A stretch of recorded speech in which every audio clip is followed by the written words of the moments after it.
क्या ईरान ने फिर से परमाणु हथियार बनाने का काम शुरू कर दिया है? ये सवाल इसलिए है क्योंकि ईरान की न्यूक्लियर साइट्स की कुछ तस्वीरें अमेरिका को परेशान करने वाली हैं। ईरान की इस्फहान न्यूक्लियर साइट से जुड़ी नई सैटेलाइट तस्वीरों से बड़ा खुलासा हुआ है।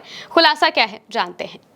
दरअसल ईरान की जो इस्फहान न्यूक्लियर साइट है, वहां की एक नई सैटेलाइट इमेज सामने आई है, जिस इमेज में देखा जा रहा है कि उस टनल का गेट खुला हुआ है, जो कि हमले के बाद बंद हो गई थी। उस गेट को जब खुला देखा गया सैटेलाइट इमेज में, तो काफ़ी सारी बातें होने लगी। कहा जाने लगा कि कहीं ईरान फिर से तो नहीं अपने न्यूक्लियर प्रोग्राम को शुरू करना चाहता है और इस वजह से ही वो अपनी न्यूक्लियर साइट्स को वापस वैसा ही कर रहा है।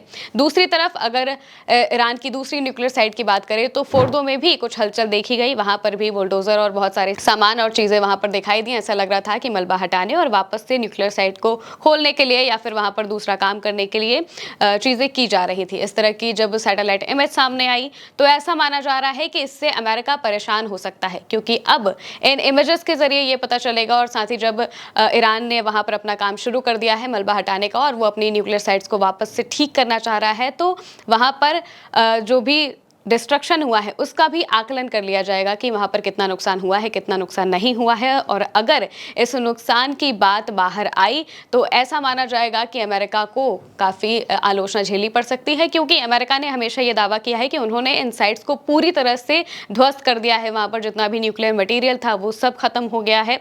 लेकिन दूसरी तरफ अमेरिका की ही एक रिपोर्ट में दावा किया गया था कि ईरान का 400 किलो यूरेनियम गायब है। जो यूरेनियम इन न्यूक्लियर साइट्स में होना चाहिए था वो समय से पहले वहां से हटा लिया गया था। हमले से पहले ही वहां से न्यूक्लियर मटेरियल को वहां से हटा लिया गया था। इस वजह से माना जा रहा है कि जब ईरान ने वहां पर काम शुरू कर दिया है तो ईरान अब अपने न्यूक्लियर प्रोग्राम को तेजी देना चाहेगा और ये भी हो सकता है कि अब वो आकलन कर ले कि उससे कितना नुकसान हुआ है, कितना नुकसान नहीं हुआ है। दूसरी तरफ ये भी सवाल उठ रहे थे कि ईरान कब तक अपने न्यूक्लियर प्रोग्राम को वापस चालू कर सकता है, तो इसको लेकर भी एक रिपोर्ट सामने आई थी जिस पर ट्रंप बार बार बयान दे रहे थे। CNN की वो रिपोर्ट थी जिसमें कहा जा रहा था कि न्यूक्लियर प्रोग्राम ईरान का पूरी तरह से खत्म नहीं हुआ है, वो सिर्फ 4 से 5 महीने पीछे धकेला गया है।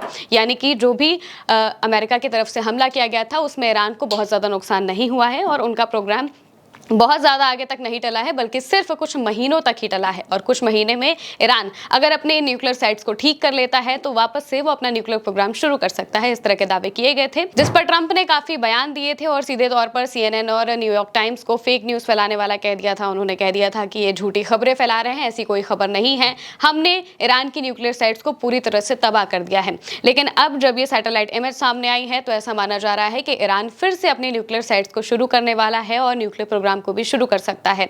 अब देखना होगा कि जब ईरान इस पूरे नुकसान का आकलन करेगा तो उसमें कितना नुकसान निकलकर सामने आता है। वहीं दूसरी तरफ ईरान अपना न्यूक्लियर प्रोग्राम किस तरह से शुरू करता है।